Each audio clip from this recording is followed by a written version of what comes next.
Selamat siang, teman-teman dan Ibu dosen. Shalom. Di sini saya akan mempresentasikan, saya akan melakukan penyuluhan tentang apa itu penyakit malaria. Ya, baik, kita masuk pada bagian yang pertama, yaitu pengertian malaria. Malaria adalah penyakit menular yang disebabkan oleh parasit Plasmodium.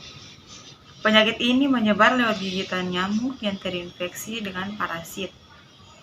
Jika tidak ditangani dengan cepat dan tepat, dapat menimbulkan komplikasi yang berat, bahkan dapat berujung pada kematian. Infeksi malaria dapat terjadi hanya dengan satu gigitan nyamuk saja. Penyakit ini tidak menular secara langsung dari satu individu ke individu lainnya. Penularan dapat terjadi apabila ada kontak dengan darah penderita, misalnya seorang ibu hamil menularkan kepada janin yang dalam kandungannya. Kita masuk di komplikasi malaria.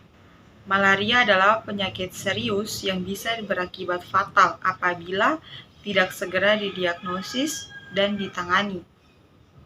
Efek dari malaria biasanya lebih berat jika terjadi pada wanita hamil, orang tua, anak-anak, dan bayi. Dan kita masuk pada gejala malaria.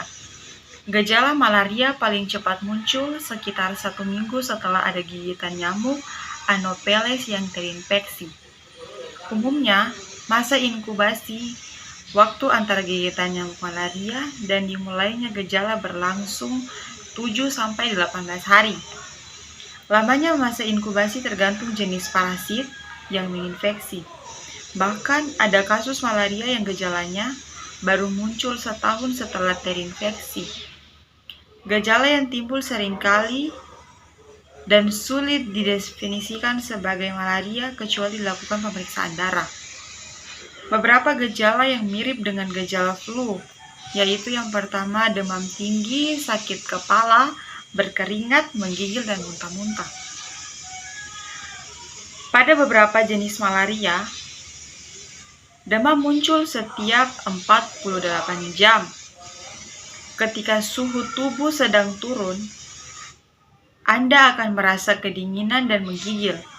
Lantas, timbul demam yang disertai keringat berlebihan dan merasa lelah. Gejala-gejala tersebut dapat berlangsung selama 6-12 jam. Gejala malaria lainnya dapat berupa nyeri, otot, dan diare.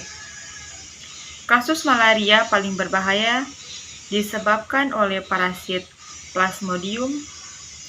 Jika tidak ditangani dengan cepat, malaria jenis ini dapat menyebabkan komplikasi dan dapat berakibat fatal, seperti masalah pernafasan atau kegagalan fungsi organ tubuh. Yang terakhir, kita masuk pada bagian pengobatan penyakit malaria. Penderita malaria dapat sembuh total jika malaria diobati dan ditangani secara teratur. Proses pengobatan harus segera dimulai setelah diagnosis diketahui. Obat anti malaria akan diberikan dokter tergantung pada faktor yang berikut. Yang pertama, jenis parasit yang menyebabkan malaria. Yang kedua, tingkat keparahan malaria yang diderita. Yang ketiga, kehamilan penderita. Jika terjadi kasus demikian, dokter akan menyarankan kombinasi obat anti malaria. Apabila kasus malaria yang diderita cukup parah, obat akan diberikan dalam bentuk cairan infus di rumah sakit. Kita masuk di bagian pencegahan penyakit malaria. Yang pertama, memakai lotion anti serangga. Yang kedua, menggunakan pakaian yang bisa maksimal menutupi kulit. Yang ketiga, membersihkan bak mandi dan mencampurkan apre untuk membasahi jentik nyamuk. Yang keempat, menjaga kebersihan dengan menyingkirkan genangan air yang berpotensi menjadi sarang nyamuk.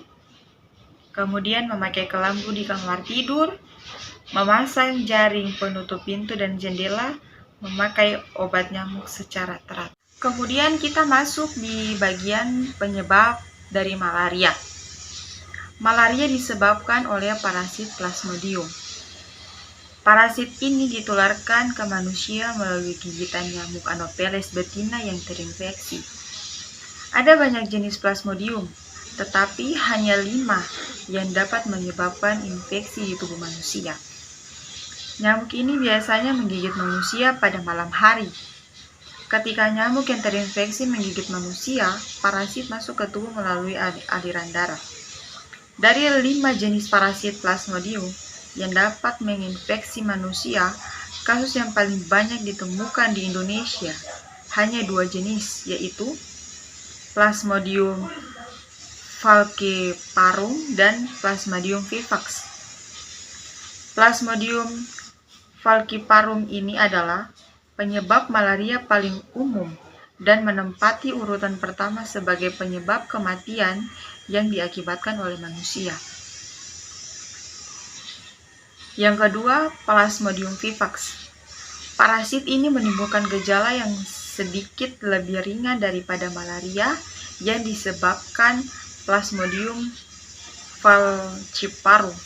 Namun, Plasmodium vivax dapat membuat malaria kambuh kembali karena dapat bertahan di dalam organ hati selama 3 tahun. Waktu kemunculan gejala dari gigitan nyamuk atau masa inkubasi adalah yang pertama, 9 hingga 14 hari pada malaria akibat Plasmodium falciparum. Yang kedua, 12 hingga 18 hari pada malaria akibat Plasmodium vivax. Penyebaran malaria dilakukan oleh nyamuk Anopheles betina yang sudah terinfeksi parasit Plasmodium. Nyamuk akan terinfeksi apabila menggigit penderita malaria. Kemudian, nyamuk akan menyebarkan parasit pada manusia lain melalui gigitannya. Biasanya nyamuk ini menggigit pada malam hari. Pada saat gigitan, parasit masuk ke dalam aliran darah dan bergerak ke organ hati. Infeksi awal akan terjadi dan berkembang di organ hati. Parasit kemudian kembali masuk ke aliran darah dan menyerang sel darah merah. Parasit penyebab malaria mempengaruhi sel darah merah. Ini juga menyebabkan penularan juga dapat terjadi apabila kontak antara individu yang sudah terkena infeksi dari nyamuk Anopheles tadi. Meski jarang sekali terjadi, proses berikut dapat menularkan infeksi malaria. Yang pertama, penderita malaria yang sedang hamil dapat menularkan ke janin yang sedang di dalam kandungan. Yang kedua, berbagi jarum suntik dengan penderita malaria. Yang ketiga, transfusi darah.